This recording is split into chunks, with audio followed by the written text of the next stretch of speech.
Welcome to Prox Train. Prox Trolleys. Prox Trolleys. We're about to be we're gonna be doing some mini golf. Baller. What's that? 8 yards. 8 yards? Alright. You. Wow, that's great. Second. You again. Wow. You get to go again. Alright, man. Come on. Whatever. Nice. Oh, yeah. Nope.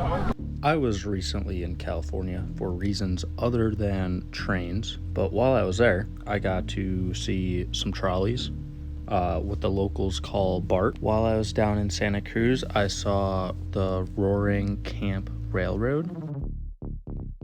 Roaring Camp Railroads offers the Santa Cruz Beach Train, which departs from Santa Cruz Mountains and travels to Henry Cowell Redwood State Park. Now, personally, I think the coolest thing about it is that they offer a Redwood 4 steam train, which is about a 75-minute trip.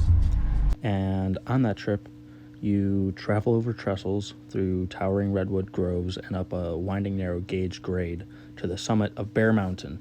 So we're not really going to be able to go in. Here's the old remains of a Climax locomotive. Basically, this railroad in the 1880s, narrow gauge steam locomotives were used to haul giant redwood logs out of the mountains. Roaring's Camp steam engines date from 1890 and are among the oldest and most authentically preserved narrow gauge steam engines, providing regularly scheduled passenger service in America. So this is old narrow gauge rail. Is 3 foot wide. Standard gauge is 4 foot. Pretty nice with the mountains. So let me break it down for you. There are 3 different types of geared locomotives that widely credited for basically dominating the logging industry back in the 1800s. And Roaring Camp Railroads owns several Shea locomotives, a Heisler, and a Climax. And they also have 5 diesel engines. Not all are operational, and they're working on refurbishing the ones that are not operational. And they rotate through the ones that they have. So right now, we are looking at a Heisler gearbox. It has the 90-degree angle between both pistons, and this is a Shea, 2-truck Shea, and they have obviously the vertical gearboxes, and the small HO ones, those are 3-truck Sheas. The large ones you are looking at are G gauge, and as I said, the small ones were HO gauge. So if you look at the rail, you'll notice that there's 3 rails. The inner 2 rails, those are going to be narrow gauge, and the outer 2 rails are going to be standard gauge. So that's the difference between 3 foot and 4 foot. Next, I will be showing you On30, which is narrow gauge. That is on the left, and on the right is HOn3, which is also narrow gauge, but they are different scales. This is a HO Heisler. That is the gearbox.